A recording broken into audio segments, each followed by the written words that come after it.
આજ હું તમને મારી સાથે બનેલી સત્ય ઘટના વિશે જણાવી રહી છું. હું મારી બહેનની ખુશી માટે મારા જીજા સાથે ગરમ ગરમ મકાઈ ખાવા માટે રાજી થઈ ગઈ. મિત્રો, મારું નામ સીમા છે. હું કંડલા બંદર ઉપર રહું છું અને મારી ઉંમર 19 વર્ષની છે. હું ખૂબ જ તંદુરસ્ત અને સુંદર છું. જો તમને કહું તો હું એકદમ હિરોઈન જેવી લાગુ છું. મારી બહેન મારાથી 2.5 વર્ષ મોટી છે અને તેના લગ્ન અમદાવાદ શહેરની અંદર થયા છે. આ વાત થોડા દિવસો પહેલાંની છે. મારી બહેનની તબિયત સારી નહોતી. તેણે મને તેના ઘરે રહેવા માટે બોલાવી.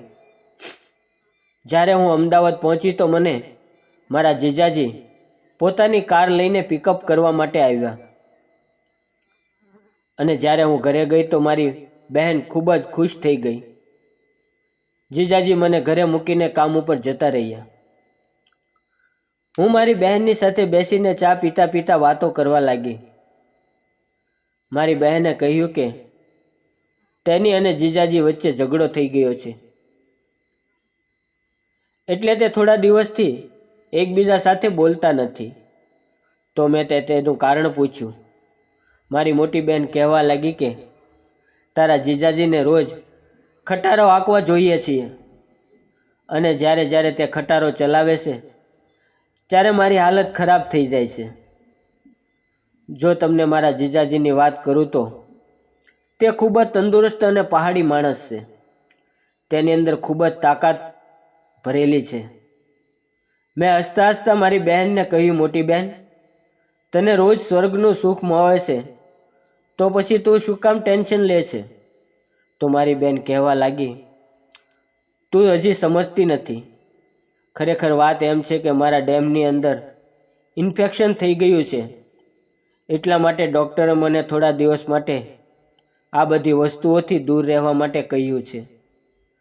તમે મારી બહેનને કહ્યું તો તમે જીજાજી સાથે વાત કેમ નથી કરતા? તો મારી બહેન કહેવા લાગી કે શું તું એમ સમજે છે કે મેં તેને વાત નહીં કરી હોય? મેં તેને સમજાવવાની મહેનત કરી હતી, પરંતુ તે માન્યા નહીં અને તે મને કહેવા લાગ્યા કે તું મારાથી દૂર રહેવા માટે બહાનું કરા છો. જો તું મને પૂરી રીતે ખુશી ન આપી શકે તો હું બીજી વાર લગ્ન કરી લઉં. તેની વાત સાંભળીને હું હેરાન થઈ ગઈ. મારી બહેન રડવા લાગી હતી. મેં કહ્યું, ઠીક છે બહેન, તું રડ નહીં, હું જીજાજી સાથે વાત કરીશ. તો મારી બહેન કહેવા લાગી કે કોઈ ફાયદો થશે નહીં, કારણ કે તેને મારી એક બહેનપણીએ પણ સમજાવ્યા હતા. મેં મારી બહેનને કહ્યું, તો હવે શું કરવું છે? તો મારી બહેન કહેવા લાગી કે તારા જીજાજી 7 દિવસમાં એકવાર ખટારો ચલાવે છે. તું ગમે તેમ કરીને તારો ખટારો એને હાંકવા માટે આપી દે. તેની વાત સાંભળીને મારા પગ નીચેથી જમીન સરકી ગઈ. મેં કહ્યું, બહેન, તું આવું વિચારી પણ કેમ શકા છો? હું જીજાજીને મારો ખટારો હાંકવા નથી આપી શકતી. મારી વાત સાંભળીને મારી બહેન રડવા લાગી. તેણે કહ્યું, જો તું મારું કામ નહીં કરા તો મારી પાસે મરવા સિવાય બીજો કોઈ રસ્તો નથી. મારા મરવાથી તારા જીજાજી પણ ખુશ થઈ જશે અને બાકી બધા પણ ખુશ રહેશે. મારી બહેન ખૂબ જ જિદ્દી સ્વભાવની હતી. તે કાંઈ પણ કરી શકતી હતી, એટલે મારા માટે તેની વાત માનવી પડી. મેં મારી બહેનને કહ્યું, ઠીક છે, હું જીજાજી સાથે મેનેજ કરી લઈશ. અત્યારે મને આરામ કરવા દે. હવે હું ધર્મ સંકટની અંદર ફસાઈ ગઈ હતી. એક તરફ મારી જવાની હતી અને બીજી તરફ મારી બહેનનું ઘર. મેં મનમાં ને મનમાં વિચારી લીધું હતું કે ભલે મારે મારી જવાની દાવ ઉપર લગાવવી પડે, પણ હું મારી બહેનને મદદ જરૂર કરીશ.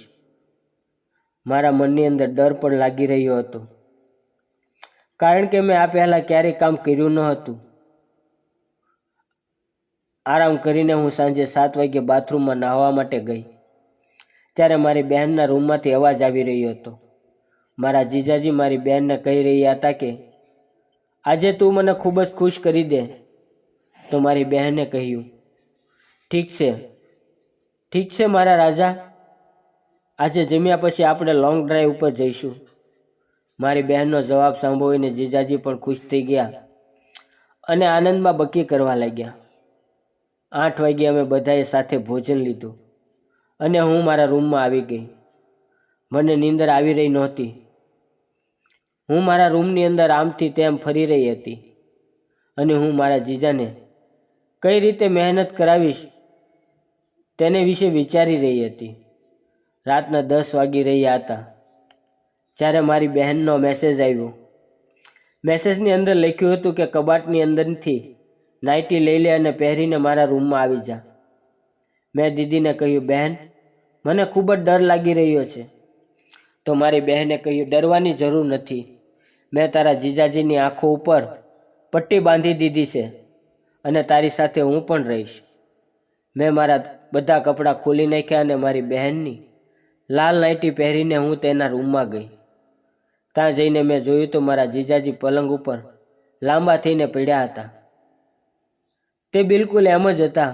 મારી બહેન તેની પાસે બેઠા બેઠા બાફેલી મકાઈ ખાઈ રહ્યા હતા. મેં પહેલીવાર આટલી મોટી મકાઈ જોઈ. મારી બહેને મને કહ્યું કે અહીંયા નજીક આવી જા.